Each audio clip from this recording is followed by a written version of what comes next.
On a forgotten Saturday afternoon, in a dying village somewhere deep in Africa, two drunken friends changed the destiny of an entire village forever. The village had no name on any map worth remembering. It was the kind of place travelers passed through with their windows rolled up. A place swallowed by dust, silence, and old superstitions. Two friends, Simiyu and Wanjala, staggered down the lonely road from a local drinking shack, reeking of palm wine and sweat. Their laughter was loud, foolish, and empty. The sun burned above them like an angry god, and the earth beneath their feet cracked with drought. That was when they saw him, a stranger. He stood beside the narrow road, carrying heavy luggage, visibly exhausted. His clothes were too fine for the village, clean black trousers, polished shoes stained by red dust, a gold pendant resting on his neck, and a wedding ring that glimmered beneath the dying sun. He looked lost. "Brother," the stranger asked politely, "where is the nearest bus station?" Simiyu and Wanjala exchanged a slow glance. Predators recognizing opportunity, the alcohol in their blood mixed with greed. Suddenly, the stranger no longer looked like a man. He looked like fortune. They offered to guide him. The stranger followed them quietly down a narrow path leading away from the village. Toward the village stream. The stream was ancient, older than the village itself. The elders claimed spirits lived beneath its waters, but the young no longer feared old stories. That day, the spirits listened. When they reached the isolated bank, the friends attacked. They shoved the stranger to the ground and tore through his belongings violently. They stole his chain, his money, his shoes, his documents. Throughout the robbery, the man remained strangely calm. He barely fought back. That silence unsettled them. Wanjala noticed the wedding ring. "Remove it," he demanded. The stranger covered the ring with trembling fingers. "No," he whispered. "It is all I have left of my wife."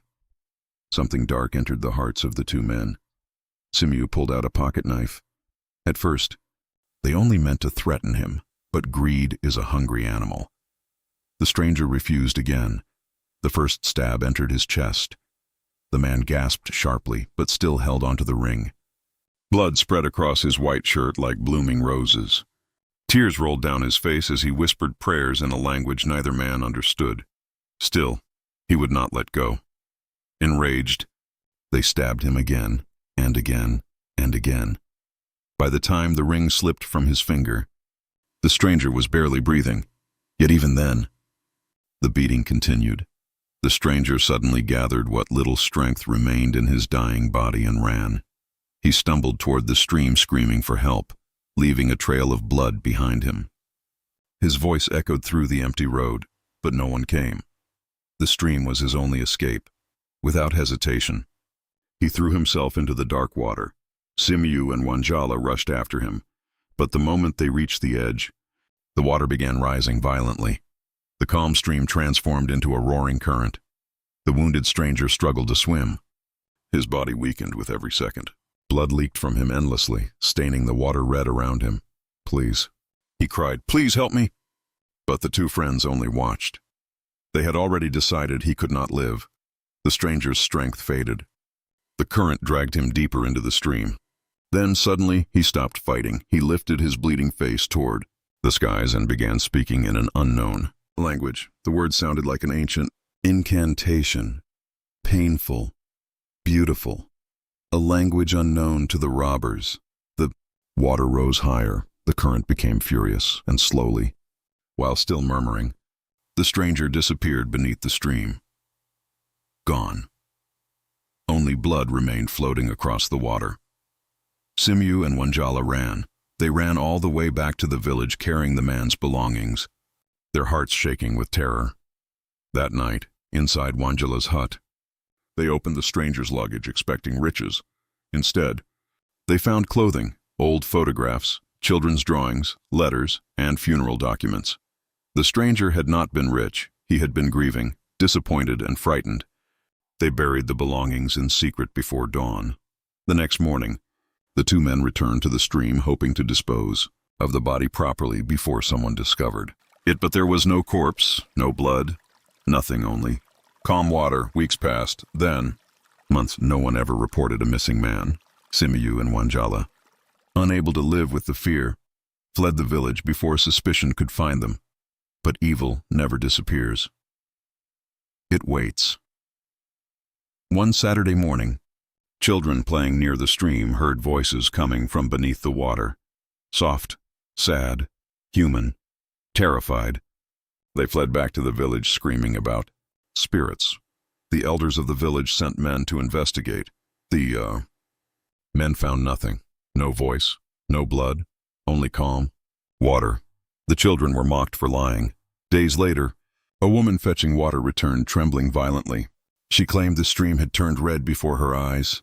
She swore she heard someone begging for help beneath the water. That night, some villager also claimed they heard strange voices. The stream began, changing by the day. The water slowly turned crimson. Animals refused to drink from it. The air around it smelled of iron and rotting flesh. Fear swallowed the village. The elders consulted the village priest. Sacrifices were offered. Goats were slaughtered. Incantations filled the night air. Nothing worked. The screams continued. Soon, sickness arrived. People developed strange sores across their bodies. Their skin turned pale.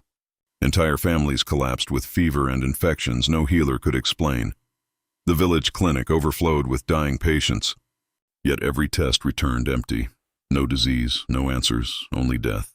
Desperate, the chief summoned a feared warlock from a distant land. For 7 nights, the warlock performed rituals beneath the moon. On the final night, a spirit appeared beside the blood-red stream. It was the stranger. His body floated inches above the water, covered in wounds that still bled endlessly. The chief trembled. "Why do you torment my people?" he asked. The spirit stared silently, then finally spoke. "Where are my belongings?" The wind died instantly. No one answered. The spirit turned toward the stream and said, "Let the sick drink from the stream," and vanished. The villagers obeyed. Miraculously, the sick were healed after drinking from the bloody stream. But there was a curse attached. Anyone who drank from another water source became weak and sick. The villagers became prisoners of the stream. Years passed. Their skin grew unnaturally pale. Children were born weak. And every night, the strange screams continued beneath the water. The warlock eventually uncovered the truth.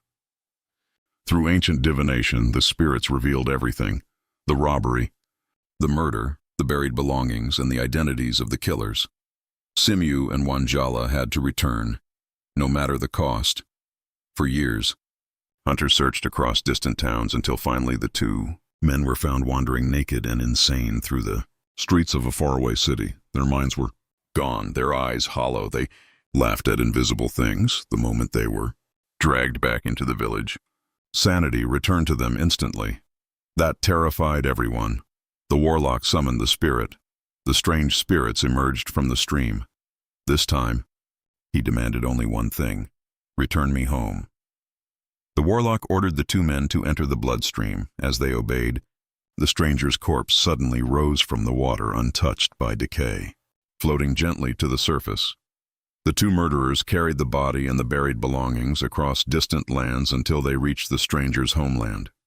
There, men dressed in elegant black suits stood silently at the town square, waiting. The 2 friends learned the horrifying truth, too. Wait, the stranger had belonged to an ancient cult. The men took the corpse without emotion and performed secret burial rites before sunrise. Simyu and Wanjala were never seen again. Some villagers claim they returned briefly. Others swear the cult took them, but no one knows the truth. Even today, generations later, children in the village are still born with strange red birthmarks across their skin.